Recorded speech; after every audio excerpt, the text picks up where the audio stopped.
กราบสบายดีเด้อค่ะพี่น้องมาพบพอกันอีกแล้วสองสาวจิวบานาตอนเช้าๆคิวข่อยบ่เท่ากันพี่น้องปองปะคิวเบิ่งตามเบิ่งสูงอย่ากลัวเด้เดี๋ยวเราลงไปทำบุญตักบาตรกันมื้อนี้พี่น้องวันพระใหญ่จักค่ำมื้อนี้15หรือ14ก็พี่15ค่ำบ่15ค่ำวันสิ้นรับพี่น้องมื้อนี้นะคะ15ค่ำเดือน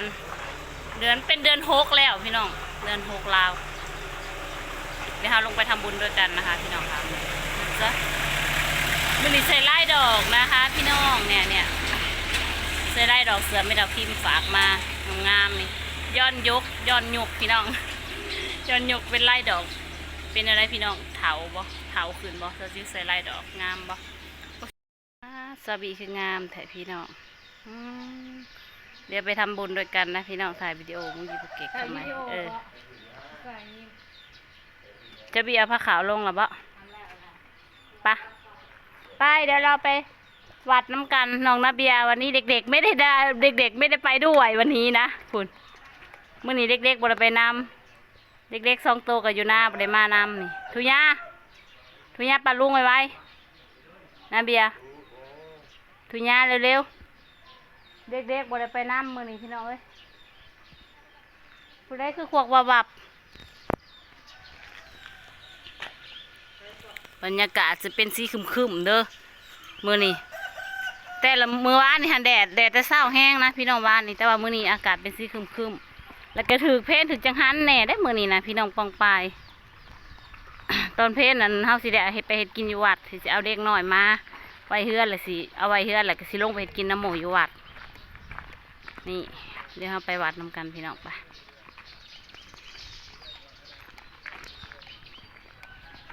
ท่านพี่น้อง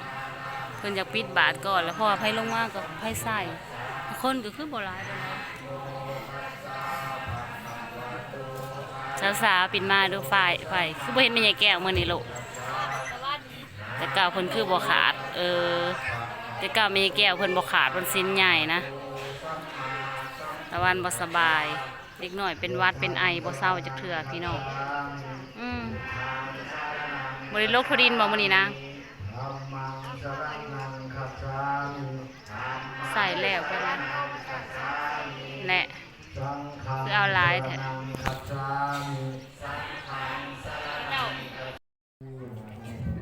ถ่ายอยู่นี่ละค่ะได้วิวมันได้กกไม้พอดีกกไม้โหลดนะโมตัสสะภะคะวะโตอะระหะโตสัมมาสัมพุทธัสสะนะโมตัสสะภะคะวะโตอะระหะโตสัมมาสัมพุทธัสสะนะโมตัสสะภะคะวะโตอะระหะโตสัมมาสัมพุทธัสสะสาธุดูลาใจใหญ่ดีสิเจ้าผู้อุปาทิในวัฏสงสารเจ้าผู้สั่งสมทานภาวนาบริภารขอเจ้าผู้จงมาเป่าเขาทินทบาทจอมผู้ขาทั้งหลายก้อนหายป่าพังอย่าได้ขึ้นบาทอย่าได้ทุกข์ยากให้เสียใจขอให้เห็นหน้าพระให้ใจจนเลยแล้วขอให้ได้เกิดในเมืองแก้วกาสวรรค์นิพพานขอให้ถึงดวงวิญญาณญาติของพวกข้าน้อยด้วยเถิดสาธุอาทิโยนังมัสสิในไปโยสนะไปยังสาธุนังที่วรัตถะอิปุญญังปาลิตังอภิธรรมังวิสัชชีสักการะอนันตโยมะเขาก็บริยอเรื่องขบาดใส่แล้วกันเลยเขาบริยอกันขบาดปิดปากที่ทั้งวันทั้งวันนั่นเนาะใช่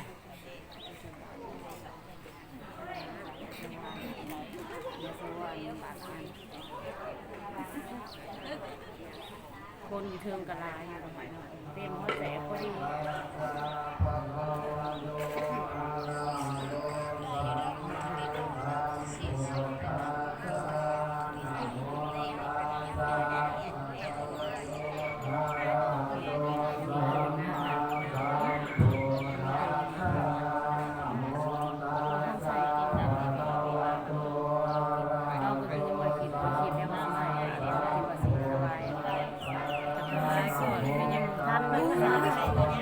คนงาม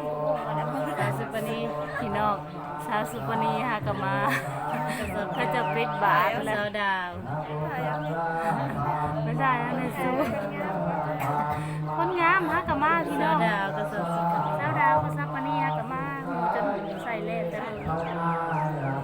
เปิดบาทในเพื่อนได้บันนั่งอีกมาเลยบอกว่าขันเปิดเพศเลยกระทันเลยบุรีใส่บุรีใส่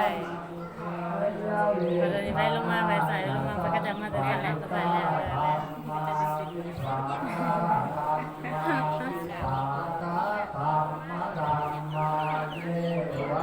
มายังใจเกินจะทันอยู่ได้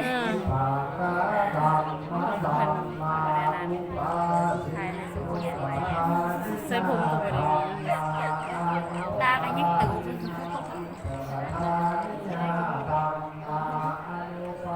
ต้องขา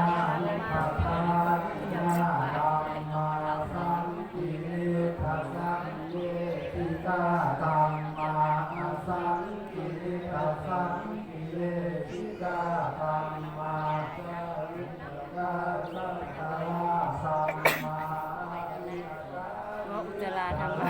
น้ำหายไปสวัสดีคุณมือไอ้บอลจะบอกวันนี้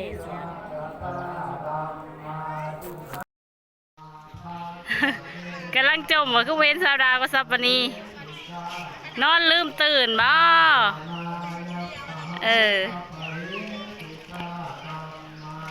ใครแต่กระเจ้ายังบริเก็บบาทพี่น้องเอ้ยสาวดาวก็ซับปนีฮะกะใส่น้ำลังเป็นลูกหลาได้เพิ่นฮันเพราะว่าอันนั้นให้ลงมากกับให้กระใส่นะพี่น้องเพิ่นบ่ได้หับพรหับซิ้นก่อนจังใส่นะก็เลยแล้วไว้ใส่บาทนะขั้นแม่นนะเฮาหับพรก่อนจังใส่นั่นกะนั่นแล้วเพราะว่าเฮาใส่พร้อมกันนะดิอันนี้ไผมาไผใส่นะพี่น้องเอ้ยเพิ่นก็เลยใส่แล้วไว้เพิ่นก็เก็บบาทไว้นะ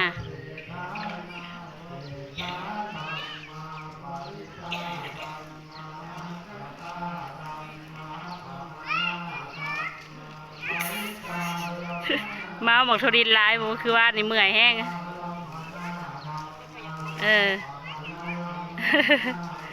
ไอ้สารแนมมึงนะ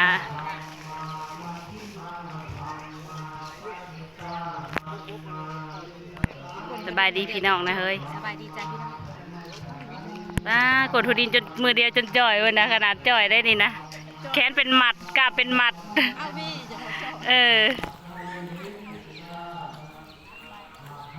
คนกับลายอยู่พี่น้องอยู่เถอะ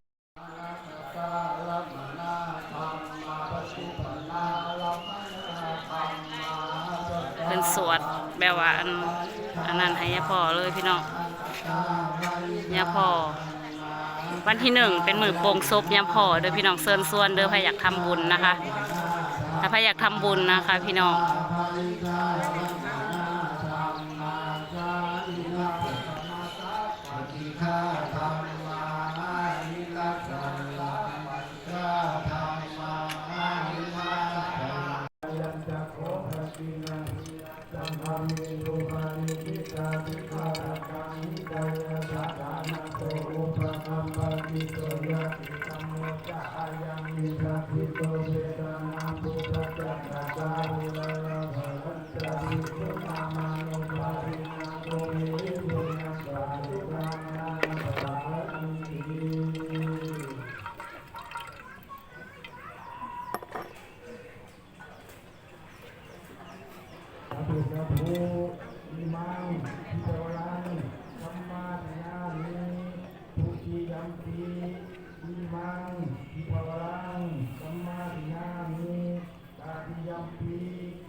งามแหงเห็นหอดว่าพญานาคนั่งอยู่ว่าพญานาคง่อยเนาะว่าพญานาคคือแบบพญานาคคือพญานาคกินหัวแล้วเบาอยู่บนยุทธดิเอาไม่ใหญ่อันนี้เป็นนก บาทแล้วนะพี่ ห น้อ ลาง ยคนก็หลาย แล้ว